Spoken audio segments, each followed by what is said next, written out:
Biome leading institute for pre medical exam NEET प्रतियोगिता परीक्षा की तैयारी के लिए लेकर आया है live digital classes on YouTube channel, pre recorded class, classroom video, special session, chat room. घर बैठे पूछिए सवाल, रिवीजन भी आसान। लॉकडाउन में सुनहरे सपनों को दे नई उड़ान। बायोम नगराटोली और हीलू Prachi, admission going on. Biome leading institute for pre medical exam. Live camera on, चलिए। हेलो स्टूडेंट्स, मिरर कंप्लीट हो गया हम लोगों का। रिफ्लेक्शन फ्रॉम लाइट हम लोगों ने कंप्लीट कर दिया। रिफ्लेक्शन का कंप्लीट नोट्स आपको दे दिया गया है। आई होप कि आप लोगों ने उसको लिख लिया होगा और आपके जो डाउट आएंगे आप मुझे भेज देंगे। वर्कशीट 2 भी आप लोगों को दे दिया गया है। Worksheet is the collection of good question to enhance your concepts. Good afternoon all. ठीक है, आज हम लोग रिफ्रैक्शन ऑफ लाइट स्टार्ट करने वाले हैं। रिफ्रैक्शन ऑफ लाइट, ठीक है। तो रिफ्रैक्शन ऑफ लाइट हम लोग कंटिन्यू करते हैं। आप लोग प्रॉपरली नोट्स बना लें सभी और वर्कशीट कर लें। वर्कशीट में जब आप जाएंगे तो आपको पता चलेगा कि बहुत चुने हुए क्वेश्चन डाले हैं मैंने, जो आपके कॉन्सेप्ट को थोड़ा सा बिल्डअप करे। उसमें सभी तरह के क्वेश्चन डाले हुए हैं बेटा। ओके, ठीक है बेटा, वॉल्यूम आ जाएगा। करें आगे, चलिए। रिफ्लेक्शन ऑफ लाइट के बाद रिफ्रैक्शन।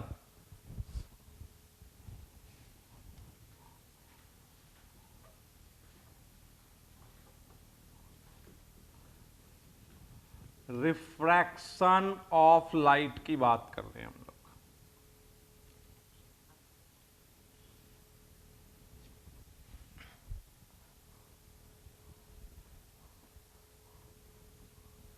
साउंड सही नहीं है बेटा, हम चेक कर लेंगे अभी, ठीक है। आप लोग चिंता ना करें। Okay, done. अच्छा, थोड़ा सा इसको जूम कर दीजिए, थोड़ा जूम कर दीजिए थोड़ा। साउंड चेक, ओके, ठीक है। ध्यान देंगे जरा, रिफ्रैक्शन ऑफ लाइट की बात कर रहे हैं। क्या होता है ये फिनोमिना रिफ्रैक्शन ऑफ लाइट, जरा इसकी बात ध्यान देंगे एक बार। कहता है कि जब ये रहा मीडियम 1 और ये रहा मीडियम 2, जब रे ऑफ लाइट मीडियम 1 से आती है और अपने पाथ को चेंज करते हुए मीडियम 2 में एंटर कर जाती है, तो इस फिनोमिना को रिफ्रैक्शन कहते हैं। What do mean by refraction? When ray of light coming from a medium enter into another medium, when ray of light coming from a medium enter into another medium with change its path, then phenomena is called refraction। जब अपने ही path में वापस लौट जाती है तो उस phenomena को रिफ्लेक्शन कहते हैं, और जब दूसरे पाथ में एंटर कर जाती है तो उस फिनोमिना को हम लोग रिफ्रैक्शन कहते हैं। रिफ्रैक्शन की मेन वजह different velocity in different medium है। रिफ्रैक्शन की जो वजह है वो डिफरेंट वेलोसिटी है इन डिफरेंट मीडियम। अलग अलग मीडियम में अलग अलग वेलोसिटी जो होती है, यही रिफ्रैक्शन की वजह है। रिफ्रैक्शन की जो वजह है बेटा वो different velocity in different medium है। अलग अलग वेलोसिटी है अलग अलग मीडियम पे, तो different velocity in different medium जो है यही है रिफ्रैक्शन की वजह। एंटर कर जाता है एक मीडियम से दूसरे मीडियम में, तो इस फिनोमिना को हम लोग रिफ्रैक्शन कहते हैं, ठीक है। अच्छा, ये बात नंबर 1 हुई, ये हमने बेसिक बात समझे, ठीक है। दूसरी बात हम समझते हैं कि इसको कहते हैं नॉर्मल, इसको कहते हैं इंसिडेंट रे, इसको कहते हैं इंसिडेंट रे, और इसको कहते हैं रिफ्रैक्टेड रे। इसको कहते हैं रिफ्रैक्टेड रे। इसको मैं आई कैप कह देता हूं, इसको मैं आर कैप कह देता हूं। तो लॉज ऑफ रिफ्रैक्शन क्या है, हम लोग इसकी बात समझते हैं। What is laws of refraction? Laws of refraction क्या है, हम लोग इसकी बात एक बार जरा समझते हैं। What is laws of refraction? यदि वॉल्यूम कम है तो चेक कर लीजिएगा स्टूडेंट्स। लॉज ऑफ रिफ्रैक्शन क्या है तुम बताओ। पहली बात मैं कह रहा हूं, incident ray, normal and refracted ray all lie in same plane. ये सभी एक ही प्लेन में होते हैं, ये मैं पहली बात कह रहा हूं। मैं क्या कह रहा हूं, लॉज ऑफ रिफ्रैक्शन में जरा समझना, incident ray, normal and refracted ray, incident ray, normal and refracted ray all lie in same plane. ये तीनों ही एक ही प्लेन में होते हैं, ठीक है। All lie in same plane, ये हुआ पहला रूल। इसका जब वेक्टर फॉर्म हम लोग लिखेंगे बेटा, तो what is the vector form? Triple product of I N and R is 0। ये मैंने पहले बताया था कि कोप्लेनर होने की शर्त क्या होती है, इनका ट्रिपल प्रोडक्ट 0 होता है। मतलब I dot N cross R की जब हम बात करेंगे तो ये जो है वो 0 हो जाएगा। I dot N cross R triple product जो है वो 0 हो जाएगा, ये पहली बात, ठीक है। ये बात आप समझ गए। दूसरी बात आप समझना, ये पहली बात हमने समझ ली। इसमें आप देख रहे हो कि different velocity in different medium, अलग अलग मीडियम में अलग अलग वेलोसिटी ही इसकी वजह है। किसकी? रिफ्रैक्शन की जो वजह है वो अलग अलग मीडियम में वेलोसिटी का अलग अलग होना है, ठीक है बेटा। अब लेट सपोज कि बेटा ये एयर है और एयर में स्पीड जो है वो 3 × 10⁸ है, तो यदि ये वाटर है तो इसमें स्पीड कम होगी। What is the format principle of light? Harshita, तुम्हें इस क्वेश्चन का जवाब मिल जाएगा, ठीक है बेटा। फर्मेट प्रिंसिपल से प्रूफ करते हैं बेटा इसको, इसका आपको आंसर मिल जाएगा, ठीक है। Fermat principle of light and other, ठीक है, यू गेट द आंसर। हाइगन थ्योरी, फर्मेट प्रिंसिपल क्या होते हैं, इसका आंसर आपको मिल जाएगा हर्षिता। अच्छा, मैंने क्या कहा, बात समझना। What is refraction? When ray of light coming from a medium and enter into another medium with the path change is called refraction, then phenomena is called refraction. Basic reason of refraction is different velocity in different medium. अलग अलग medium में velocity का अलग अलग होना ही क्या है कि रिफ्रैक्शन की वजह है बेटा।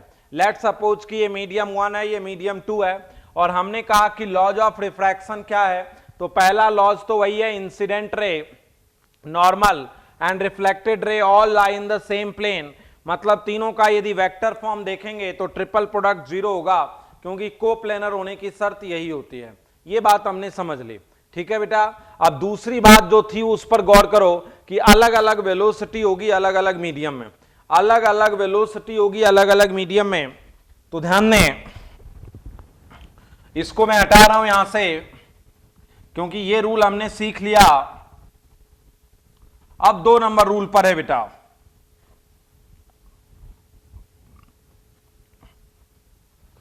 Different velocity in different medium. अब ये वाली बात मैं आपको सिखा रहा हूं। अच्छा, ये बात मैंने आपको बताई कि लेट सपोज एयर से यदि किसी मीडियम में कोई आएगा तो एयर में स्पीड होगी 3 × 10⁸ मीटर पर सेकेंड सी, लेकिन मीडियम में स्पीड हो जाएगी v। तुम्हें पता है कि जब लाइट अपना मीडियम बदलेगी तो उसकी स्पीड बदल जाएगी। ये बात मैंने अभी अभी कही थी। मैंने एक बात कही तुम्हें कि जब लाइट अपना मीडियम चेंज करती है तो उसका स्पीड चेंज होना ही पाथ चेंज होने की वजह है, तो उसकी स्पीड चेंज हो जाएगी, ठीक है, कम हो जाएगी। तो what do you mean bye refractive index?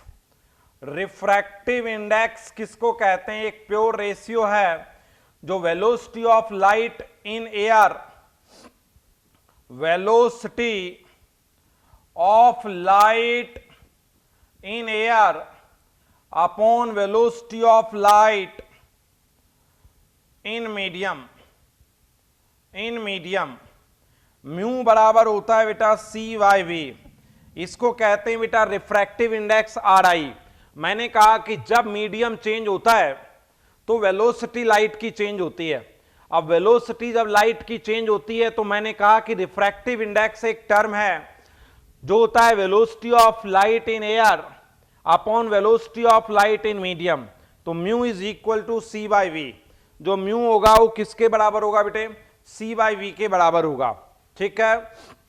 अच्छा, ये बात भी हमने सीखी कि इसको कहते हैं refractive index. This one is called refractive index. ये बात आप अच्छे से सीख गए। ठीक है। रिफ्रैक्टिव इंडेक्स के बारे में पहले थोड़ा ढंग से बताता हूं, तब सेकेंड लॉ ऑफ रिफ्लेक्शन एक बार फिर कराऊंगा। पहले मैं आप लोगों को रिफ्रैक्टिव इंडेक्स के बारे में हल्का सा और बता देता हूं कि रिफ्रैक्टिव इंडेक्स क्या होता है, कैसे होता है। रिफ्रैक्टिव इंडेक्स टर्म कहां काम में आया, ये बात हमने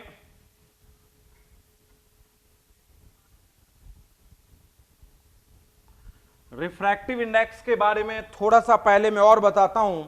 मैंने ये तो जरूर आपको बता दिया बेटा, रिफ्रैक्टिव इंडेक्स के बारे में थोड़ा सा बताने जा रहा हूं पहले मैं कि what do mean by refractive index. ये बात तो मैंने आपको थोड़ी सी बता ही दी कि जब मीडियम चेंज होता है तो वेलोसिटी चेंज होती है, ये बात हमने बताई और यही वजह है रिफ्रैक्शन की। तो रिफ्रैक्टिव इंडेक्स को इन जनरली दो पार्ट में डिवाइड करते हैं बेटा। एक होता है एब्सोल्यूट रिफ्रैक्टिव इंडेक्स और एक होता है बेटे रिलेटिव रिफ्रैक्टिव इंडेक्स। दो बात हम बात करें। रिफ्रैक्टिव इंडेक्स के बारे में हम थोड़ा सा और बात कर लेते हैं। रिफ्रैक्टिव इंडेक्स दो तरह का होता है बेटा, एब्सोल्यूट रिफ्रैक्टिव इंडेक्स और रिलेटिव रिफ्रैक्टिव इंडेक्स। एब्सोल्यूट जो होता है बेटा वो विथ रिस्पेक्ट टू एयर है या वैक्यूम है, और रिलेटिव होता है विथ रिस्पेक्ट टू मीडियम, किसी अनदर मीडियम के रिस्पेक्ट में। एयर के रिस्पेक्ट में जब हम बात कर रहे हैं तो एब्सोल्यूट रिफ्रैक्टिव इंडेक्स क्या है, हम सबसे पहले इसकी बात कर रहे हैं।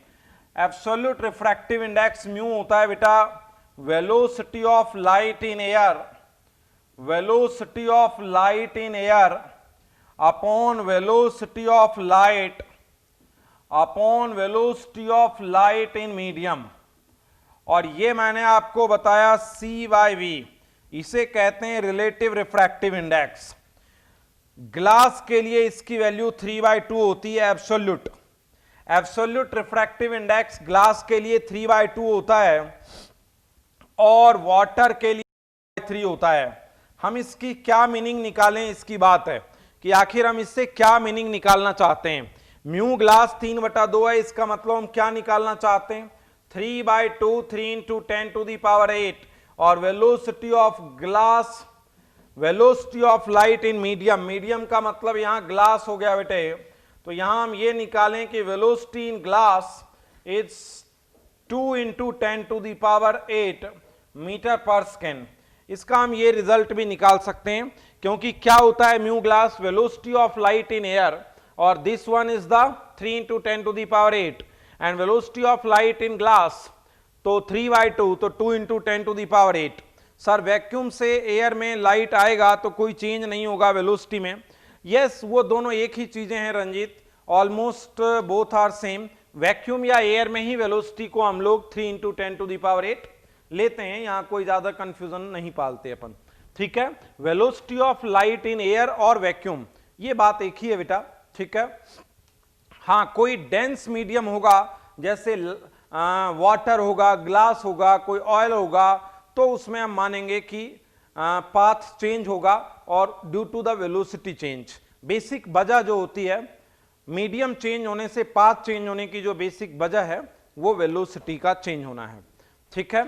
अच्छा, म्यू वाटर यदि 4/3 है तो हम लोग क्या, ये कौन से ग्लास के लिए, अलग अलग ग्लास के लिए बेटा समर्थ अलग अलग होता है, ये जनरलाइज है, मतलब ओवरऑल ग्लास के लिए 3/2 होता है। अलग अलग फ्लिंट ग्लास के लिए अलग होता है, इसके लिए अलग होता है, वो सब हम वेव ऑप्टिक्स में हम थोड़ा सा डिटेल्ड में पढ़ लेंगे। लेकिन अभी ओवरऑल ग्लास के लिए 3/2 होता है बेटा, ठीक है। ओके तो अभी जो मैंने यहां पर बात की है, अभी हम सारी चीजें ओवरऑल बात कर रहे हैं, ओवरऑल बेसिक्स की बात कर रहे हैं एक बार, ठीक है। तो हमने ये बातें कर ली बेटा। अच्छा, mu water is equal to 4/3 की मीनिंग क्या है? 4/3 is equal to velocity of light in air upon velocity of light in water. तो इसको मैं लिख देता हूं वी वाटर। तो वी वाटर जो होगा वो होगा 9/4, और हम कह सकते हैं कि वेलोसिटी इन वाटर होगा 2.25 10⁸ मीटर पर सेकेंड। हम एक जनरल वर्जन निकाल सकते हैं। तो एब्सोल्यूट रिफ्रैक्टिव इंडेक्स हमेशा एयर या वैक्यूम के रिस्पेक्ट में होता है, एयर या वैक्यूम के रिस्पेक्ट में। अब दूसरी चीज की हम लोग बात कर रहे हैं रिलेटिव रिफ्रैक्टिव इंडेक्स। जो हम लोग सेकंड बात कर रहे हैं बेटा, वो हम लोग बात कर रहे हैं किसकी? रिलेटिव रिफ्रैक्टिव इंडेक्स की बात कर रहे हैं। तो क्या होता है रिलेटिव रिफ्रैक्टिव इंडेक्स, जरा उसकी बात ध्यान से देना एक बार। रिलेटिव रिफ्रैक्टिव इंडेक्स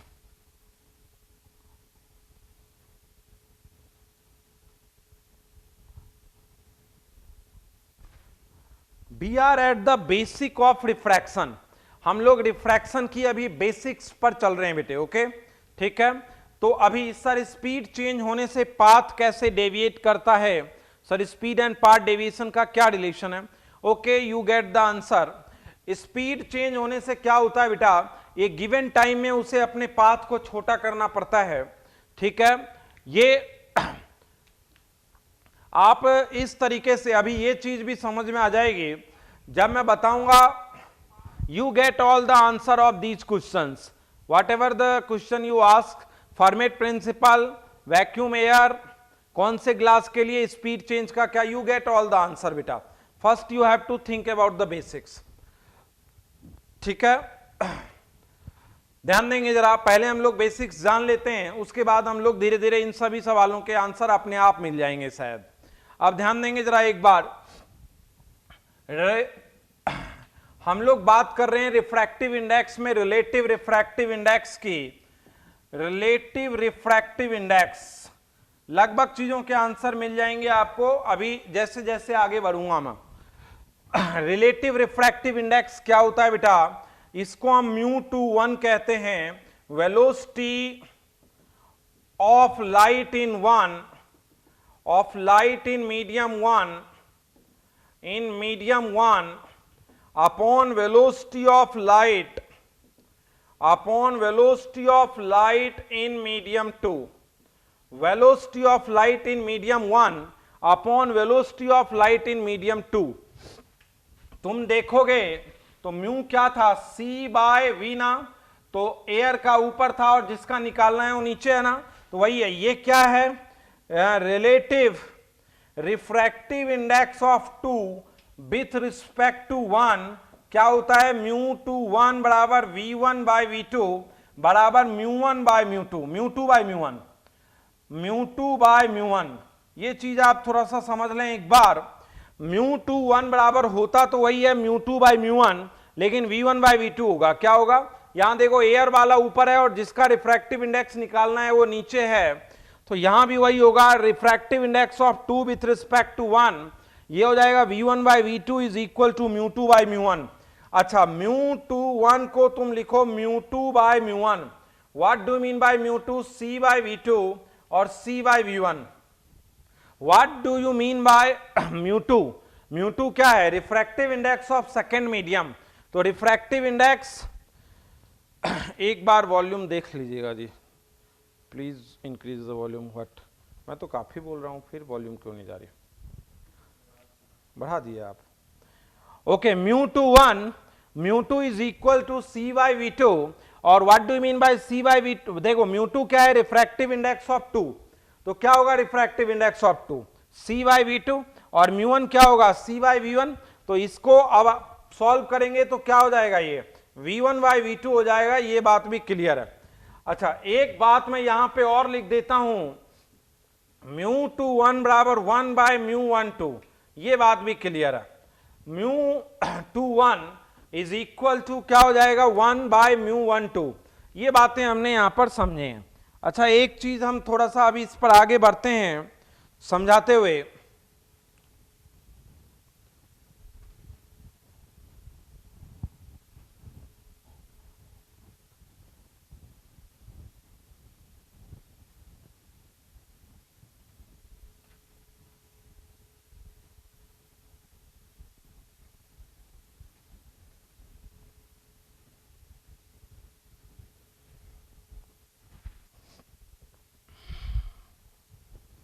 अच्छा, एक बात आप समझना, यदि मैं पूछूं mu glass with respect to water क्या होगा, mu glass by mu water 3/2/4/3 9/8, और mu water with respect to glass क्या होगा, म्यू वाटर, ये म्यू WG का मतलब क्या है, refractive index of water. Mu WG का मतलब क्या है, refractive index of water with respect to glass. तो mu water by mu glass, mu water क्या हो जाएगा 4/3/3/2, और यू गेट दिस 8/9 9/8। तो मैं ये कह सकता हूं mu W is equal to, ये बात मैं कह सकता हूं यहां पे, ये क्लियर है, ये बात मैं यहां पे कह सकता हूं, ये आप समझ सकते हैं, ठीक है। अच्छा, ये रिफ्रैक्टिव इंडेक्स बताने के लिए थोड़ा सा चला गया मैं। अब एक बार मैं थोड़ा सा रिफ्रैक्शन की एक चीज और बता रहा हूं, पहले बात समझेंगे जरा। रिफ्रैक्शन में आपने देखा कि रिफ्रैक्शन में मीडियम चेंज होता है। ये है बेटा मीडियम 1, ये है मीडियम 2। लेट सपोज कि लाइट मीडियम 1 से मीडियम 2 में आ रही है। रिफ्रैक्शन में मीडियम 1 से मीडियम 2 में जो है वो लाइट एंटर कर रही है, और ये रहा लेट सपोज, और इसने अपने पाथ को चेंज करते हुए आगे चला गया। तो मैं सबसे पहली बात यहां पे बता रहा हूं कि सबसे पहली बात मैं लिखता हूं कि वेलोसिटी के साथ क्या होता है, तो वेलोसिटी चेंज हो जाती है। पहले यदि v1 होती है तो अब वेलोसिटी v2 हो जाती है। सबसे पहले मैं बता रहा हूं कि मीडियम चेंज होने से वेलोसिटी चेंज हो जाती है। दूसरी चीज मैं बता रहा हूं कि जो फ्रीक्वेंसी है उसके साथ क्या होता है, फ्रीक्वेंसी सेम रहती है बेटा। यदि ऊपर फ्रीक्वेंसी f है तो नीचे भी फ्रीक्वेंसी f है। क्या कहा मैंने कि फ्रीक्वेंसी जो है बेटे वो क्या रहती है, फ्रीक्वेंसी सेम रहती है, ठीक है, फ्रीक्वेंसी सेम। ये जो फ्रीक्वेंसी है ये सेम रहती है, और कलर के साथ क्या होता है, कलर भी सेम रहता है, कलर भी सेम रहता है। फ्रीक्वेंसी ही कलर डिसाइड करती है, तो कलर चेंज नहीं होता। मतलब यदि रेड रे यदि डाली जा रही है या व्हाइट, तो व्हाइट रहेगी। ग्रीन लाइट यदि आई है तो रिफ्रैक्शन के बाद भी वो लाइट जो है वो ग्रीन ही रहेगी। तो फ्रीक्वेंसी चेंज नहीं होती, कलर चेंज नहीं होता, वेलोसिटी चेंज हो जाती है, वेवलेंथ चेंज हो जाती है।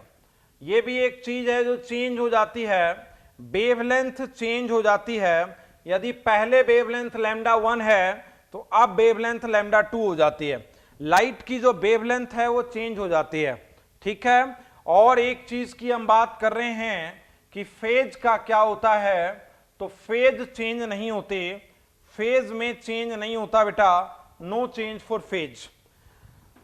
तो मैंने कहा कि जो फ्रीक्वेंसी है वो बेटा रिफ्रैक्शन के साथ जो फ्रीक्वेंसी है वो चेंज नहीं होती, रिफ्रैक्शन के साथ जो फ्रीक्वेंसी है वो चेंज नहीं होती है, फ्रीक्वेंसी सेम बनी रहती है। और मैंने ये भी कहा कि किसी भी लाइट में फ्रीक्वेंसी ही डिसाइड करती है कि उसका कलर क्या होगा, ठीक है। तो फ्रीक्वेंसी कलर डिसाइड करती है, इसीलिए फ्रीक्वेंसी चेंज नहीं होती और साथ में कलर भी चेंज नहीं होता। सर वेलोसिटी बदलने के बावजूद भी फ्रीक्वेंसी क्यों चेंज नहीं होगी? यस हर्षिता, ये बात समझना बेटा। आप इस बात का आंसर मैं यहां दे रहा हूं। आपको पता है ना बेटा v बराबर एन लैम्डा होता है। This one is the velocity, this one is the frequency और this one is the wavelength. v बराबर एन लैम्डा फॉर्मूला आपको ध्यान है बेटा, ठीक है। v बराबर एन लैम्डा। तो आप मेरी बात समझना बेटा, इसका आंसर मैं यहां पे आप लोगों को दे रहा हूं। मैं लिख रहा हूं v1, पहले में वेलोसिटी, फ्रीक्वेंसी f और लैम्डा लैम्डा हो गया बेटा 1, ठीक है, और नीचे हो गया v2 और वेवलेंथ हो गया बेटा लैम्डा 2। ये बात आप समझ रहे हैं? यस, तुम्हें इसका आंसर मिल रहा है बेटा। वेलोसिटी बदलने के बावजूद फ्रीक्वेंसी नहीं बदलती, क्योंकि यहां समझना v बराबर एन लैम्डा होता है बेटे, ठीक है। अब मान लो कि वेलोसिटी कम होती है तो उस रिस्पेक्ट में वेवलेंथ कम हो जाती है, लेकिन जो फ्रीक्वेंसी है वो चेंज नहीं होती है। आप देख रहे हैं v is equal to N lambda. अब पहले में वेलोसिटी v1, दूसरे में वेलोसिटी v2, पहले में वेवलेंथ लैम्डा 1, दूसरे में वेवलेंथ लैम्डा 2। तो यदि वेलोसिटी कम हुई है तो वेवलेंथ उसी रिस्पेक्ट में कम हो जाती है, लेकिन जो फ्रीक्वेंसी है वो क्या बनी रहती है बेटा? सेम बनी रहती है। You have the same frequency here, okay, ठीक है। तो मैंने ये भी बोला, अच्छा लैम्डा 1 लैम्डा 2 के टर्म में भी हम लोग यहां पर बता सकते हैं। जैसे मैं कहता हूं बेटा μ21 क्या होता है? μ2 by μ1, refractive index of 2 with respect to 1। What do you mean by μ21? μ21 का मतलब होता है refractive index of 2 with respect to 1 बराबर μ2 बाय μ1, ठीक है।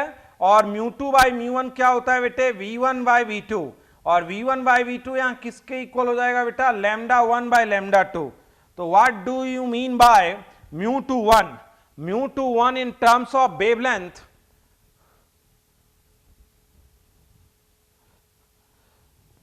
μ21 इज इक्वल टू μ2 अपॉन μ1 और इज इक्वल टू, अभी देख लेते हैं बेटा तुम क्या पूछना चाह रहे हो पुतुल चटर्जी।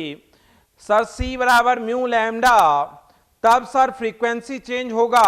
नहीं होगा ना बेटे, क्योंकि c वेलोसिटी है वो चेंज हो जाएगा। म्यू लैम्डा क्या होता है? v बराबर एन लैम्डा बोलो बेटा, जहां म्यू अभी म्यू नहीं बोलेंगे, क्योंकि म्यू हम लोग रिफ्रैक्टिव इंडेक्स को काम ले रहे हैं। हमारे लिए फ्रीक्वेंसी अब बेटा n है, ठीक है, इस चैप्टर में। जैसे म्यू काम में लोगे तो फिर रिफ्रैक्टिव इंडेक्स क्या लोगे? वही बात है। ये c बराबर एन लैम्डा ही है तुम्हारा।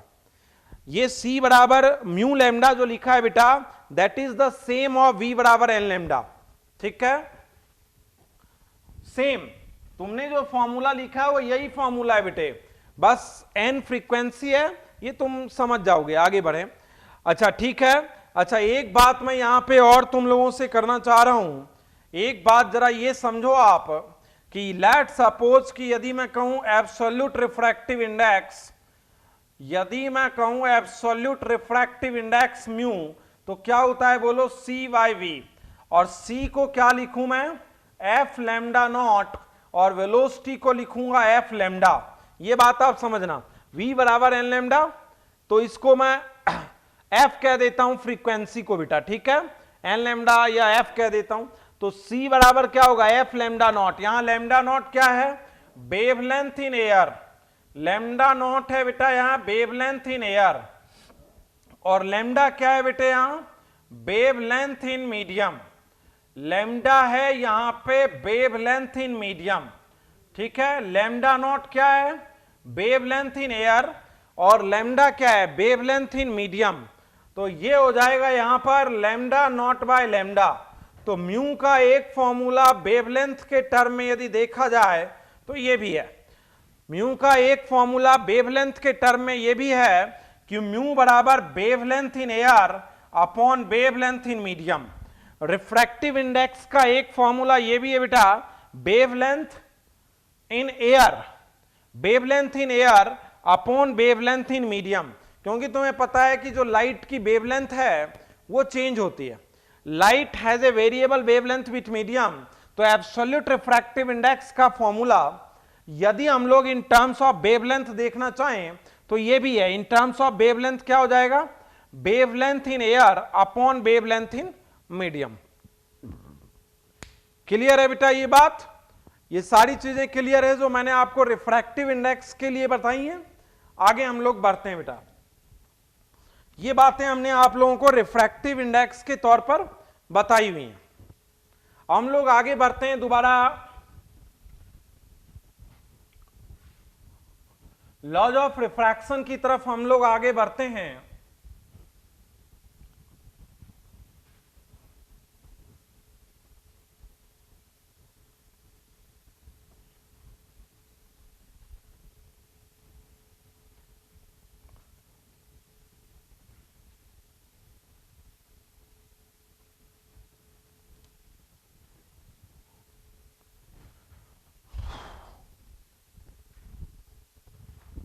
लॉज ऑफ रिफ्रैक्शन की तरफ हम लोग आगे बढ़ रहे हैं थोड़ा सा। अभी हम लोग बात कर रहे थे लॉज ऑफ रिफ्रैक्शन की, तो लॉज ऑफ रिफ्रैक्शन के लिए हम आगे बढ़ते हैं थोड़ा सा। और ये चीजें हमने आपको बताई थी कि ये वाला लेट सपोज कि मीडियम 1 है, ये एक मीडियम 1 है और ये एक मीडियम 2 है। ये है बेटे मीडियम 1, ये है बेटे मीडियम 2। रे ऑफ लाइट ऐसे आती है आई एंगल पर, और मैंने कहा रिफ्रैक्ट होने के बाद आर पर चली जाते हैं, ये सिचुएशन है। तो सबसे पहली बात जो हमने लिखा था, incident ray, normal and reflected ray all lie in same plane, ये पहली बात हमने लिखा था। ठीक है, दूसरा हम लोग क्या लिख रहे हैं जरा समझना, mu sine I is equal to constant. Snell's law यही कहता है, mu sine I is equal to constant. इसी को कहते हैं बेटा स्नेल्स लॉ। स्नेल्स लॉ कहते हैं इसको, Snell's law of refraction. Mu sine I is equal to constant, इसका मतलब बात समझना, कहता है कि किसी भी मीडियम का रिफ्रैक्टिव इंडेक्स और उस मीडियम में जो एंगल है लाइट का, किसी भी मीडियम का रिफ्रैक्टिव इंडेक्स और उस मीडियम में लाइट का जो एंगल है, उसका साइन के साथ जब हम प्रोडक्ट करते हैं तो दैट इज कांस्टेंट। किसी भी मीडियम में का रिफ्रैक्टिव इंडेक्स और उस मीडियम में जो इंसिडेंट एंगल है उसके साइन के साथ जब हम प्रोडक्ट करते हैं तो दैट इज कांस्टेंट। अच्छा, इसका मतलब समझना बेटे, इसका मतलब क्या है, जैसे लेट सपोज कि ये हमने 3 मीडियम ले लिया। पहले मीडियम में पूरे में कहीं भी देखोगे तो लाइट एक ही एंगल बना रहा है, लेट सपोज म्यू1 है, ठीक है, और पहले मीडियम में लाइट पूरे में एक ही एंगल बना रहा है नॉर्मल से I1।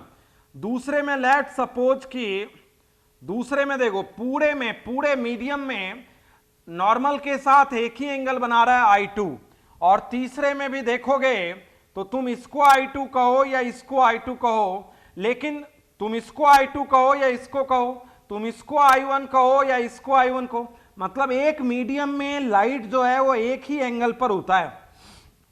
तो किसी भी मीडियम का रिफ्रैक्टिव इंडेक्स, किसी भी मीडियम का रिफ्रैक्टिव इंडेक्स और उस मीडियम में जो इंसिडेंस एंगल है उसके साइन के साथ जो प्रोडक्ट है, अब ये म्यू2 में हर जगह I2 ही बना रहा है और म्यू3 में यहां हर जगह ये I3 ही बना रहा है।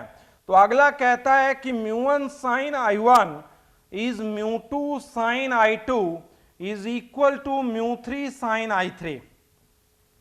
अगला ये कहता है किसी भी मीडियम का रिफ्रैक्टिव इंडेक्स और उस मीडियम में इंसिडेंस एंगल, उस मीडियम में जो इंसिडेंस एंगल है, ये I1 है, ये I2 है, ये I3 है, तो उस मीडियम में जो इंसिडेंस एंगल है उसका साइन जो है वो कांस्टेंट होता है। तो mu one sine I1 is equal to mu two sine I2 is equal to म्यू3 साइन I3, ये कहता है अगला।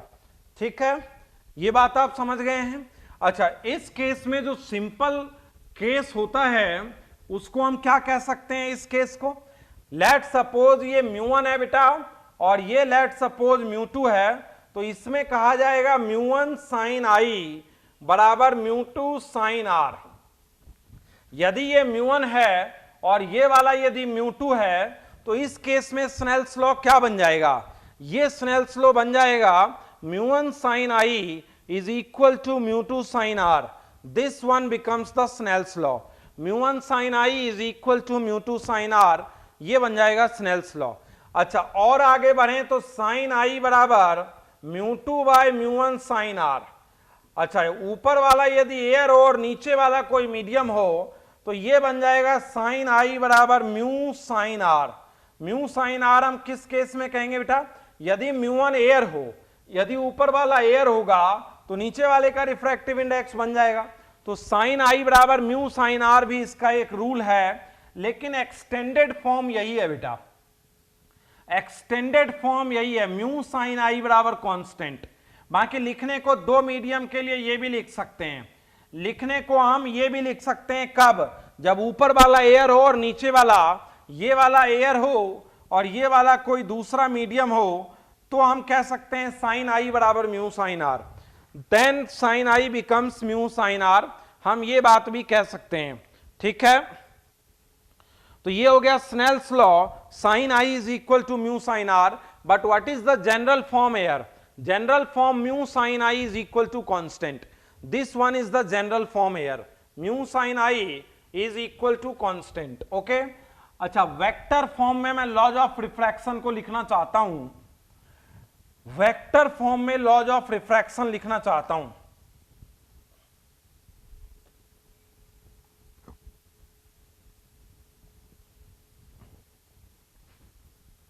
लॉज ऑफ रिफ्रैक्शन लिखना चाहते हैं वेक्टर फॉर्म में, बात समझना। लॉज ऑफ रिफ्रैक्शन ये वेक्टर फॉर्म में लिखना चाहते हैं, बेसिक में एकदम, sine I is equal to mu sine R को लिखना चाहते हैं अपन, ये मानते हुए कि ये एयर है और ये जो है ये मीडियम है। तुम बोलोगे तो म्यू वन म्यू टू के फॉर्म में भी हम वेक्टर फॉर्म में लिख सकते हैं, कोई बड़ी बात नहीं है। चलो म्यू वन म्यू टू के फॉर्म में लिख दो, चलो ये रहा मीडियम वन और ये रहा मीडियम टू, वो भी लिख सकते हैं, कोई बड़ी बात नहीं है। अब ऐसे में हो जाएगा म्यू वन साइन आई बराबर म्यू टू साइन आर। अच्छा, यहां ध्यान दो, ये वाला है इंसिडेंस एंगल, ये है नॉर्मल, ये है आई कैप और ये हो गया एंगल आई। आई कैप और एन कैप के बीच का एंगल क्या होगा? आई कैप और एन कैप के बीच का एंगल होगा 180 माइनस आई। क्यों? क्योंकि इसका आ रहा है हेड और इसका है यहां पे टेल, तो इसको आगे की तरफ बढ़ाना होगा, तब हमें मिलेगा किसके बीच का एंगल? आई कैप और एन कैप के बीच का एंगल क्या है? 180 माइनस आई। अब लेट सपोज ये इंसिडेंट इधर चला गया है, तो एन कैप ये वाला है आर बेटा, लेकिन इसका ये क्या रहा? ये रहा। अच्छा, इसका ये क्या है? टेल। इसका भी ये क्या है? टेल। तो ये वाला एंगल पूरा हुआ, तो N cap and R cap के बीच का एंगल भी क्या है बेटे? 180 माइनस आर। एन कैप और आर कैप ये वाला है बेटा आर कैप, और ये वाला था आई कैप। तो एन कैप दो वेक्टर के टेल के बीच के एंगल को कहते हैं। तो ये रहा एन कैप और ये रहा आर कैप, और ये वाला यहां से यहां तक, अब इसको मिटा देता हूं। चलो अब समझो बात, आर कैप और एन कैप के बीच का एंगल ये क्या हो जाएगा? 180 माइनस आर हो जाएगा ये, ठीक है। तो आई एन कैप और आर कैप के बीच का एंगल कितना है? अच्छा, इसी को एक बार देखने के लिए लिख देता हूं, i cross N is equal to N cross r. पहले तो इसका वेक्टर फॉर्म चेक कर लो। जब मैंने ये लिखा mu one I cross N is equal to mu two N cross R, तो सबसे पहले तो इसका तुम वेक्टर चेक करो कि क्या आई क्रॉस एन की डायरेक्शन वही है जो एन क्रॉस आर की है। आई किधर है बेटा? आई जो है उसको हम आगे की तरफ मिलाने पर आई कैप है, तो ये है आई और ये है एन। आई क्रॉस एन तो ये हो जाएगा के कैप, और आर क्रॉस एन के कैप होगा, तो ये गलत है और इसको हमें लिखना पड़ेगा आर क्रॉस एन। पहली बात तो मैंने डायरेक्शन मिलाई है। देखो बेटा, ये वाला क्या है? आई कैप और ये है एन कैप, तो आई क्रॉस एन, आई से एन की तरफ राइट हैंड की जब फिंगर को मिलाएंगे हम, तो i cross n having a direction of k cap and r cross N is also having a direction of k cap. I cross n की डायरेक्शन के कैप है और आर क्रॉस एन की direction भी जो है, जो are cross n की जो डायरेक्शन है दैट इज ऑल्सो द के कैप, ठीक है।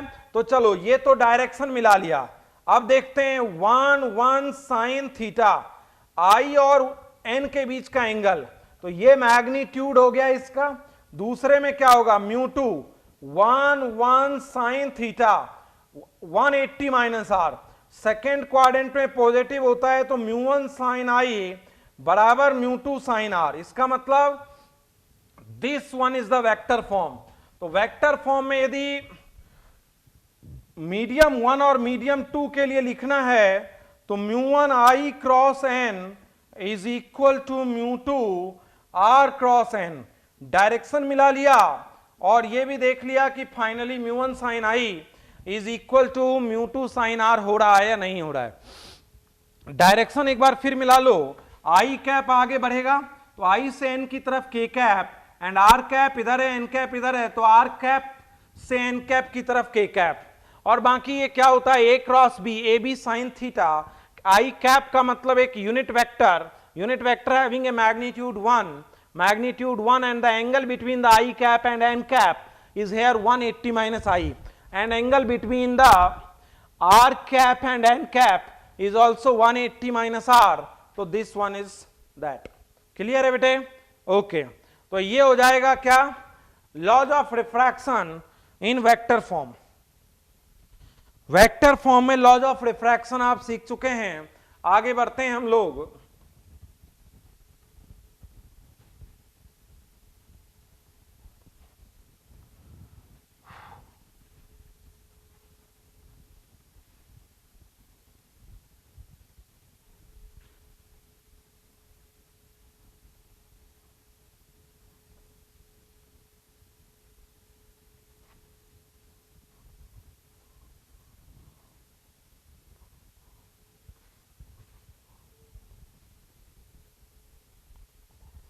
हम लोग आगे बढ़ जाते हैं। ओके अनुपम, देख लेता हूं बेटा, व्हाट इज द, एक बार आप नोट्स में समझ लेना, नहीं तो बता देंगे, डाउट में बता देंगे, या अभी देखते हैं थोड़ी देर में। अच्छा ध्यान देना जरा, अब एक छोटी सी चीज ले रहा हूं मैं एक क्वेश्चन के फॉर्म में या एग्जाम्पल के फॉर्म में, एक छोटी सी चीज ले रहा हूं बेटे। इधर मैं कह रहा हूं, इधर है एयर और इधर एयर है और इधर मीडियम है, कोई मीडियम ऑफ रिफ्रैक्टिव इंडेक्स √2 है, डेंसर मीडियम है। 45 डिग्री के एंगल पर कोई रे आ रही है यहां, तो इधर कितने एंगल पर जाएगी ये एंगल बताना है। ये आर क्या होगा ये हमें बताना है। ये एयर है बेटा, म्यू बराबर 1, एयर से एक रे मीडियम म्यू बराबर √2 में आ रही है। ठीक है अनुपम, यू गेट द आंसर बेटा। ठीक है, रिपीट कर देंगे हल्का सा, डाउट में भी बता सकते हैं, कोई बात नहीं बेटा, आप समझ लेना, यदि आपको दिक्कत होगी तो मैं बता दूंगा। ठीक है, डाउट के टाइम पे आप मैसेज कर देना, मैं बता दूंगा। कोई भी चीज यदि समझने की दिक्कत है, if any of your doubt is unanswered, यदि आंसर नहीं मिल पाए बेटे, तो डाउट का जो टाइम आएगा, हम लोग डिजिटल बोर्ड पर डाउट करेंगे रे ऑप्टिक्स का, तो उससे पहले मैं सभी से क्वेश्चन मंगवाऊंगा कि कौन से क्वेश्चन का जवाब तुम जानना चाहते हो, तो उसको हम इंक्लूड करेंगे। अच्छा ध्यान देना जरा बेटा, क्या होगा,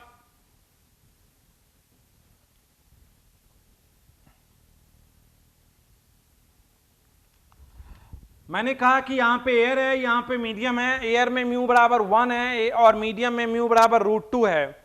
एयर के लिए म्यू इज इक्वल टू 1 हो गया और मीडियम के लिए म्यू इज इक्वल टू √2 हो गया। अब कह रहा है कि ये एयर से इधर आ रहा है, बोलो क्या हो जाएगा, बोलो बेटा 1 sin 45 is equal to √2 sin r।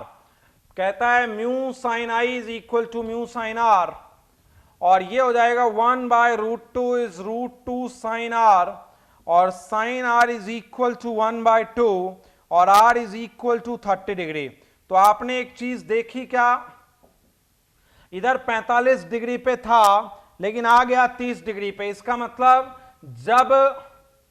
जब किससे, रेयर मीडियम से जब लाइट डेंसर मीडियम में जाता है, जब लाइट जो है वो रेयर मीडियम से डेंसर मीडियम में, good all 30 degree, good all.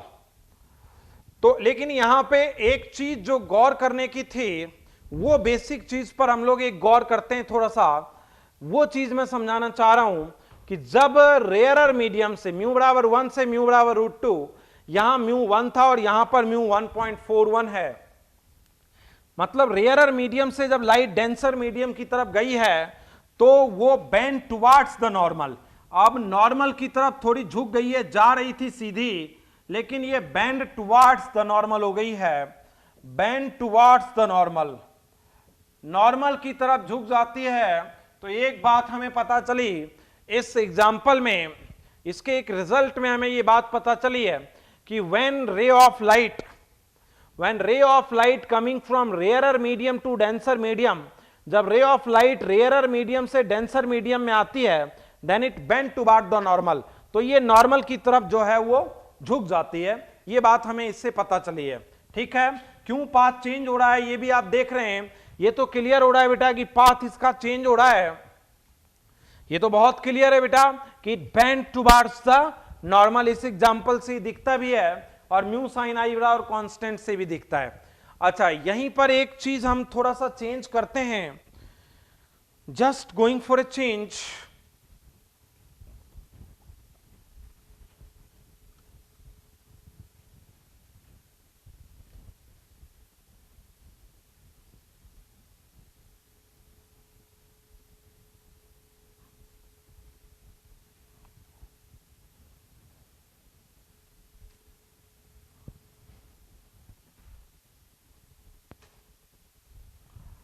हम लोग एक चेंज करते हैं एक एग्जाम्पल में थोड़ा सा, और इस बार मैंने क्या किया,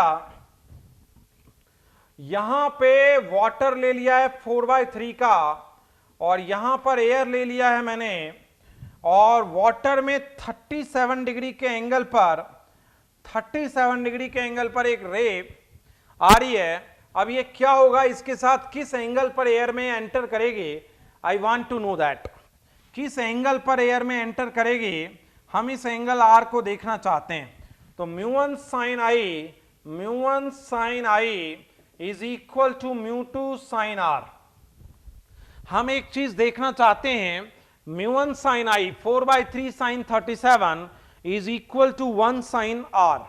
ओके, तो ये क्या हो जाएगा बोलो, 4/3 इंटू 3/5 इज 1 sin r, और this 4/5 is equal to sine r, और r is equal to 53 degree.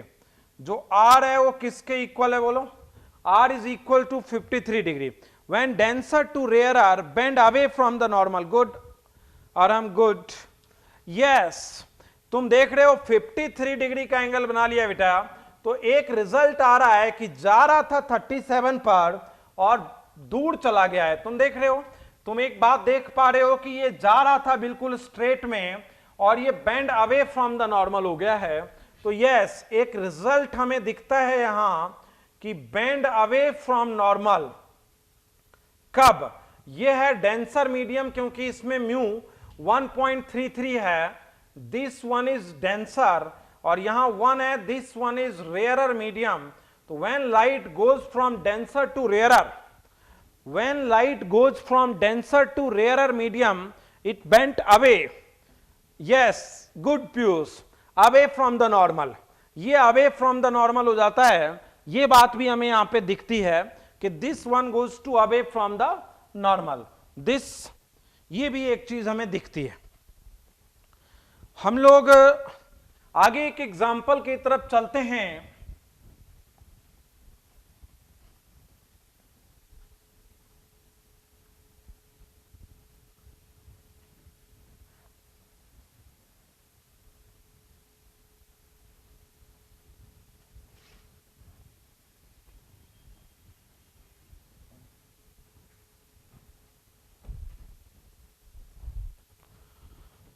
हम लोग आगे बढ़ते एक एग्जाम्पल की तरफ बेटा।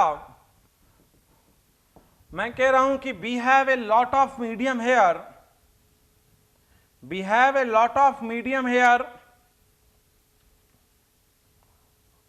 हम लोगों के पास ये बहुत सारे मीडियम हैं, और मैं कह रहा हूं कि इसमें एंगल I1 पर ये रे आ रही थी, इसमें एंगल I2 पर ये रेज आ रही है, इसमें एंगल I3 पर ये रेज आ रही है, इसमें एंगल I4 है ये पूरा, इसमें एंगल I5 है ये पूरा, ये भी I5 है, ये भी I5 है, ये I4। एक मीडियम में जो लाइट है उसका पूरे में एंगल सेम ही रहता है, कहीं भी नॉर्मल ड्रॉ करोगे। और दिस वन इज, ये I6 है बेटा, इसका ये μ1 है, इसका ये μ2 है, इसका ये μ3 है, ये μ4 है, ये μ5 है, और ये μ6 है। अगला कहता है बेटा कि इफ I1 बराबर I6, देन रिलेशन क्या है μ1 एंड μ6 का, ये कहता है अगला। जैसे लेट सपोज 37, 53, 45, 60 80, 37 अगेन। मैंने अलग अलग तुम्हें बता दिया यहां पर, क्या बताया मैंने, 37, 53, 60, 45, 80 अगेन 37। तो अब जो क्वेश्चन है हमारा वो ये है कि यदि I1 और I6 बराबर हैं तो म्यू1 और म्यू6 के बीच में क्या रिलेशन है। तो जब हम लोग इसको लिखना चाहेंगे तो हम लोग कैसे लिखेंगे ये बताओ आप लोग। हाउ, हम लोग जब इसको इक्वेशन में बनाएंगे तो हम mu one sine I1 is equal to mu two sine I2 is equal to म्यू3 sine I3 is equal to म्यू4 sine I4 equal to mu five sine I5 is equal to म्यू6 साइन I6। ये हो जाएगा। ये आपको पता है, क्या पता है, किसी का भी रिफ्रैक्टिव इंडेक्स और उस मीडियम में जो इंसिडेंस एंगल है उसका साइन ये बराबर होता है। तो जब हम इसको इक्वेशन की तरफ लिखेंगे तो ये होगा। अच्छा, इसी चीज को जब अगला कहता है कि तुम म्यू1 साइन I1 बराबर I6 है बेटा, तो एक बात समझना, जब म्यू1 साइन I1 म्यू6 साइन I6 के बराबर है तो साइन I1 और साइन ये बराबर होंगे। तो एक बात तय हुई कि ये तभी संभव है जब म्यू1 बराबर म्यू6 हो जाए। गुड इम्तियाज, यस, ये तभी संभव है जब दोनों का रिफ्रैक्टिव इंडेक्स जो है वो सेम हो जाए। ये उसी सिचुएशन में संभव है।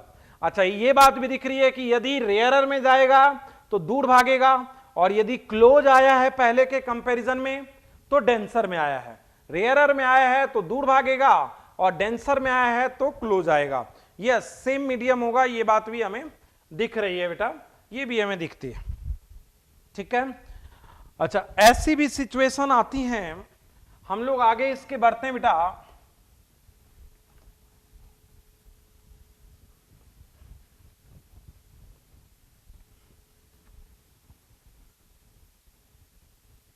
ये बेसिक ऑफ रिफ्रैक्शन जो है वो मैंने तुम्हें बताया है, बेसिक्स ऑफ रिफ्रैक्शन, ये जो हमने आपको बताया। Yes, good. अच्छा, यहां पर अब मैं एक बात बता रहा हूं, मैं एक कंडीशन ढूंढने का प्रयास करता हूं, condition for no refraction. Refraction नहीं होगा उसकी कंडीशन क्या होगी, मतलब लाइट अपने पाथ को बिना चेंज किए हुए निकल जाएगा। उसकी दो बातें हैं बेटा। यहां मान लो ये म्यू1 है और कहता है ये जो आई है ये भी वही आई हो और ये म्यू2 है, तो इसकी दो चीजें हो सकती हैं, म्यू1 साइन आई बराबर हो म्यू2 साइन आई, ये दोनों एंगल सेम हो। तो सेम हो तो एक कंडीशन हो सकती है कि म्यू1 बराबर म्यू2। यदि ये दोनों मीडियम सेम हो, दोनों मीडियम सेम हो तो नो रिफ्रैक्शन होगा, मतलब इसका पाथ जो है वो चेंज नहीं होगा। पाथ चेंज नहीं होगा, कब नहीं होगा पाथ चेंज, यदि दोनों का रिफ्रैक्टिव इंडेक्स सेम हो तो पाथ जो है वो चेंज नहीं होगा। ये बात हमें दिख रही है। ठीक है, हम लोग इसी चीज से आगे बढ़ते हैं थोड़ा सा। कंडीशन फॉर नो रिफ्रैक्शन में हो गया ये। एक और कंडीशन हम लोग यहां पर देखने का प्रयास करते हैं।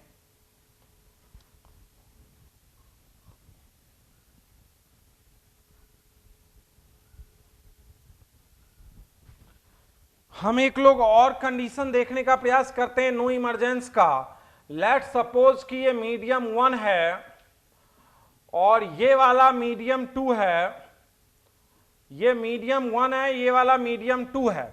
ठीक है, यदि नॉर्मल इंसिडेंस हो जाए तो भी निकल जाएगा, क्योंकि जब आई 0 होता है बेटा तो आर अपने आप 0 होता है। क्यों, मान लो ये म्यू1 है और ये वाला म्यू2 है, तो क्या होगा बोलो यहां, म्यू1 साइन 0 बराबर म्यू2 साइन आर। तो ये हो गया 0 बराबर म्यू2 साइन आर और sine R is equal to 0, तो आर इज इक्वल टू 0। मतलब यदि नॉर्मल इंसिडेंस हो तो रिफ्रैक्शन नहीं होगा।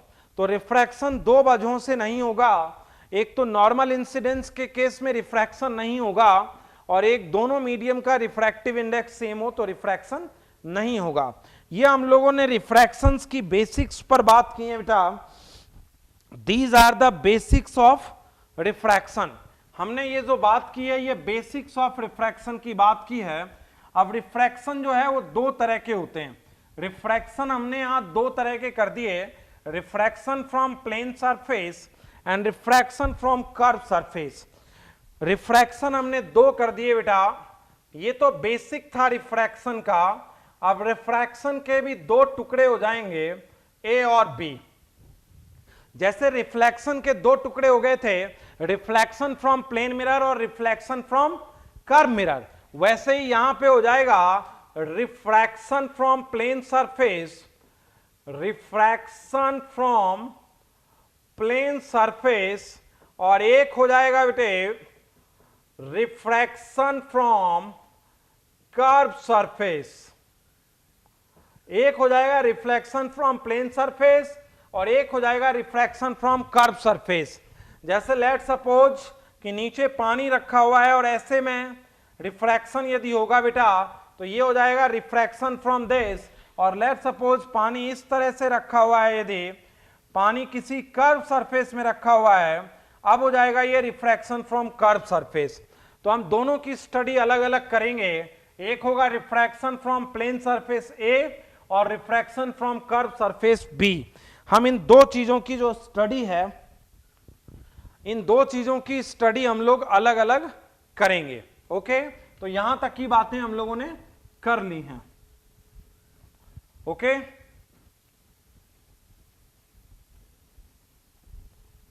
अब ए पॉइंट से मैं आप लोगों के लिए ए पॉइंट से मैं अगले लेक्चर से स्टार्ट करूंगा, लेकिन सबसे पहले मैं आपको यूज ऑफ मिरर में हल्का सा हिंट दे देता हूं। यूज ऑफ मिरर, अब मैं अगला टॉपिक स्टार्ट नहीं कर रहा हूं, पीछे जो मैंने नोट्स बांटा है उसमें यूज ऑफ मिरर पर कुछ बातें मैंने लिखी हैं, बस मैं उसमें बता देता हूं। कॉनकेव मिरर का एक ही बार एनलार्ज इमेज बनता है जब ऑब्जेक्ट फोकस और पोल के बीच में हो, तो सेविंग मिरर के रूप में हम इसका इस्तेमाल करते हैं। लार्ज फोकल लेंथ का कॉनकेव मिरर हम इस्तेमाल करते हैं ताकि जो चेहरा है उसकी एनलार्ज और इरेक्ट इमेज बने, पहली बात। दूसरी बात आप समझना, जो कॉनकेव मिरर होता है वो रेज को कन्वर्ज करता है, कन्वर्ज करता है रेज को, इसीलिए टॉर्च लाइट के रूप में इसका इस्तेमाल करते हैं, टॉर्च लाइट के रूप में इस्तेमाल करते हैं। ईएनटी सर्जन, ईएनटी सर्जन छोटे से हिस्से को, कान को देखना चाहता है तो ईएनटी सर्जन भी इसका इस्तेमाल करता है। कॉन्वेक्स मिरर जो है, कॉन्वेक्स मिरर आसपास की चीजों की छोटी इमेज बनाता है। कॉन्वेक्स मिरर जो है वो आसपास की चीजों की छोटी इमेज बनाता है, कॉन्वेक्स मिरर। ये मैंने पीछे का हल्का सा बता दिया है। कॉन्वेक्स मिरर जो है वो डेकोरेटिंग मिरर के रूप में, डेकोरेटिंग मिरर के रूप में काम में लेते हैं। जैसे पहले जो झालर वगैरह लगाते थे दरवाजे पर, जो छोटा कांच का, छोटे छोटे कांच का कपड़े में या लटका देते थे फैन के पास में, तो आसपास की चीजों की छोटी इमेज बनाता है, इरेक्ट बनाता है, सीधी इमेज बनाता है। तो ये एक यूज है कॉन्वेक्स मिरर का। कॉन्वेक्स मिरर जो है वो रेज को क्या करता है, कॉन्वेक्स मिरर जो है वो रेज को फैलाता है, रेज को फैलाता है कॉन्वेक्स मिरर। तो कॉन्वेक्स मिरर जो है ये हम स्ट्रीट लाइट में भी काम में लेते हैं, स्ट्रीट लाइट में भी काम में लेते हैं, क्योंकि उसमें किसी को कन्वर्ज नहीं करना है स्ट्रीट लाइट में। और एक चीज और जो सबसे इंपॉर्टेंट है वो देखें, कॉन्वेक्स मिरर का एरिया ऑफ व्यू सबसे बड़ा होता है, कॉन्वेक्स मिरर का एरिया ऑफ व्यू सबसे बड़ा होता है। एरिया ऑफ व्यू जो है वो कॉन्वेक्स मिरर का सबसे बड़ा होता है। सेम कॉनकेव मिरर ले लो तुम, सेम सेम, और यहां पे रख दिया OBJ, और ये रहा बेटा इसका सेंटर ऑफ कर्वेचर। अब देखो ऑब्जेक्ट से चलने वाली रेज सेंटर ऑफ कर्वेचर को मिलाओगे तो ये नॉर्मल बनेगा। तो जिस एंगल से ऑब्जेक्ट से चलने वाली रेज जाएगी एज तक, ये एज तक जाएगी, क्योंकि एरिया ऑफ व्यू की जब बात होगी तो एज तक। और ये रहा सेंटर ऑफ कर्वेचर को मिलाने वाला नॉर्मल, तो उसी एंगल से निकलेगा और उसी एंगल से निकलेगा। तो ये है एरिया ऑफ व्यू। मतलब यदि यहां पर आई होगा और यहां पर यदि कौन रख दें कॉनकेव मिरर, तो इतनी दूर तुम देख पाओगे। उतना ही बड़ा, जितना बड़ा ये लिए हो उतना ही बड़ा तुम प्लेन मिरर रख के ऑब्जेक्ट को यहां रख दो, तो ऐसे में क्या होगा, ये बनेगा नॉर्मल, और तुम इतनी दूर इधर और इतनी दूर इधर, ये दूर तुम देख पाओगे, इतनी दूर तुम देख पाओगे। और इतना ही बड़ा तुम लोग कॉन्वेक्स रख दो, इतना ही बड़ा कॉन्वेक्स रख दो और उतनी दूरी पर आई रख दो। अब ये बनेगा सेंटर ऑफ कर्वेचर और ये बनेगा बेटा नॉर्मल। सेंटर ऑफ कर्वेचर को मिलाने वाला नॉर्मल बनेगा। ऑब्जेक्ट से चलने वाली रेज जिस एंगल पर जाएगी उस एंगल पर बाहर निकलेगी, और ऑब्जेक्ट से चलने वाली रेज जिस एंगल पे जाएगी उस एंगल पे बाहर निकलेगी। तुम देख रहे हो कि ये एरिया ऑफ व्यू सबसे बड़ा, एरिया ऑफ व्यू सबसे बड़ा जो लेके जाएगा वो कौन लेके जाएगा, कॉन्वेक्स मिरर लेके जाएगा। कॉन्वेक्स मिरर सबसे बड़ा एरिया ऑफ व्यू लेके जाता है। इसमें देखो ये रहा नॉर्मल, उतने ही एंगल पे जाएगा, तो कॉनकेव से ज्यादा बड़ा एरिया कवर करता है मिरर, प्लेन मिरर, और प्लेन मिरर से ज्यादा एरिया कवर करता है कॉन्वेक्स मिरर। इसीलिए गाड़ियों में साइड व्यू मिरर के रूप में इसका इस्तेमाल करते हैं। गाड़ियों में साइड व्यू मिरर कैसे खींच रहे हैं, सेंटर ऑफ कर्वेचर से मिलाओ, इसको नॉर्मल बनेगा, जिस एंगल पे आएगा उस एंगल पे जाएगा। गाड़ियों में दूर तक, गाड़ियों का साइड व्यू मिरर जो होता है वो कॉन्वेक्स होता है। तुम यदि देखोगे तो उसमें बहुत दूर तक की चीजों की छोटी छोटी इमेज गाड़ियों के कांच में बन रहा होता है और इरेक्ट इमेज बन रहा होता है। तुम जब गाड़ी में कांच में देखोगे तो आप देखोगे कि आसपास की चीजों की छोटी इमेज उसमें बनती है, आसपास की जितनी चीजें हैं उसकी छोटी इमेज उसमें बनती है, ये बात आप उसमें देखोगे, ठीक है ना बेटा। तो आसपास की चीजों की बहुत छोटी इमेज उसमें बनती है और एरिया ऑफ व्यू बहुत बड़ा होता है, इरेक्ट इमेज बनती है, वर्चुअल इमेज बनती है। तो साइड व्यू मिरर में इसीलिए लिखा होता है objects are closer than they appear. क्यों? क्योंकि इमेज जो है वो हमेशा कहां बनती है, पोल और फोकस के बीच में बनती है। कॉन्वेक्स मिरर में जो इमेज है वो पोल और फोकस के बीच में बनती है, इसलिए उस पर लिखा भी होता है objects are closer than they appear. जो इमेज है वो थोड़ा नजदीक बनता है, इरेक्ट बनता है, वर्चुअल बनता है। तो साइड व्यू मिरर के रूप में सबसे ज्यादा इस्तेमाल किया जाता है कौन, कॉन्वेक्स मिरर का इस्तेमाल करते हैं। एरिया ऑफ व्यू इन तीनों में सबसे बड़ा जो होता है वो इसी का होता है। ये मैंने एक यूज के फॉर्म में बताया आपको, केवल एक यूज के फॉर्म में। वैसे तो हम ये बात भी कह सकते हैं कि प्लेन मिरर केवल रेज के पाथ को मोड़ने के काम में आता है, प्लेन मिरर का कोई वैसा यूज नहीं है। हम लोग खुद को देखने के काम में लेते हैं प्लेन मिरर, हम खुद को देखते हैं प्लेन मिरर में, और रेज के पाथ को मोड़ने के काम में भी आता है। जैसे मैं तुम्हें एक बताऊं कि लेट सपोज कि ये एक पुल है, लेट सपोज कि ये, आप यूं समझो बेटा कि ये एक बहुत हाइट पे एक पुल है, इस पुल के बाहर की ऊपर की चीजें हमें देखनी है, और मैं नीचे हूं लेट सपोज के, और मैं चाहता हूं कि इसके ऊपर क्या क्या चीजें हैं मैं इसको व्यू कर पाऊं।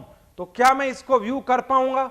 लेट सपोज कि मैं इस पुल के ऊपर या कोई भी चीज, छत या पुल के ऊपर की चीजें देखना चाहता हूं, तो क्या मैं ये देख सकता हूं? तो प्लेन मिरर की हेल्प से हम आराम से देख सकते हैं। ये देखो प्लेन मिरर में एक पाइप ले लिया मैंने, और इस पाइप में ये स्ट्रक्चर बना दिया मैंने, पाइप में ये एक स्ट्रक्चर बना दिया मैंने, लेट सपोज ये रहा, ठीक है। और यहां पे मैंने 45 डिग्री के एंगल पर एक प्लेन मिरर लगा दिया, और यहां मैंने 45 डिग्री के एंगल पर एक प्लेन मिरर लगा दिया। अब जो रेज यहां से चलेगी बेटे, तो ये 90, अब इससे जाएगी तो स्ट्रेट हो जाएगी, और यहां पे जाएगी 90 तो यहां से स्ट्रेट हो जाएगी। तो ऊपर की चीजें तुम यहां से देख पाओगे, यहां से तुम यहां से देखोगे तो यहां क्या हो रहा है ये बात हम देख सकते हैं। रेज के पाथ को डेविएट करने के लिए हम काम में ले सकते हैं इसको। तुम देख रहे हो, हम यहां से चाहते हैं, हम नीचे, और हम चाहते हैं कि इधर की चीजें हम सारी देखें, तो हम देख सकते हैं 45 डिग्री पर दो रेज मोड़ देंगे, दो प्लेन मिरर को, यहां से जाएगा, ये रहा नॉर्मल 90 पर ऊपर जाएगा, और ये रहा नॉर्मल इधर जाएगा। हम ऊपर की सारी चीजें देख पाएंगे, उस प्लेन मिरर में जितनी चीजें हैं वो सब कुछ हम वहां पर देख पाएंगे। तो रेज के पाथ को मोड़ने के काम में आता है प्लेन मिरर, हम खुद उसमें देख पाते हैं। कॉनकेव मिरर के भी यूज मैंने बता दिया है, सेविंग मिरर के रूप में काम में लेते हैं, ईएनटी सर्जन काम में लेता है, ठीक है। कॉन्वेक्स मिरर भी मैंने बता दिया है, स्ट्रीट लाइट में काम में लेते हैं, व्हीकल के साइड व्यू मिरर के रूप में काम में लेते हैं। ये थोड़ा सा यूजेस था, ये छोटा सा था जो मैंने नोट्स में लिख दिया था, इसलिए मैंने इसके बारे में थोड़ा सा बोल दिया आप लोगों को। बाकी रिफ्रैक्शन का बेसिक मैंने आपको बताया है, बेसिक ऑफ रिफ्रैक्शन कंप्लीट है। और अब हम लोग पहला पॉइंट स्टार्ट करेंगे, refraction from plane surface. Plane surface से रिफ्रैक्शन, ये हम लोग अपने अगले लेक्चर में स्टार्ट करेंगे। सभी बच्चों से रिक्वेस्ट है भैया कि आप लोग सभी प्रॉपरली नोट्स को प्रिपेयर कर लें, मिरर आप अपना आज कंप्लीट कर लें, दोनों वर्कशीट आप सॉल्व कर लें। मैं अभी थोड़ी देर बाद वर्कशीट का आंसर की आप लोगों को भेज दूंगा, थोड़ी देर बाद आप दोनों वर्कशीट बना लें, ठीक है, दोनों वर्कशीट सॉल्व कर लें और प्रॉपरली आप लेक्चर नोट्स बना लें। अपने डाउट भी आप मुझे भेज दें, बहुत जल्दी डाउट डिस्कशन कर दूंगा मैं आप लोगों का, ठीक है। Okay, thank you.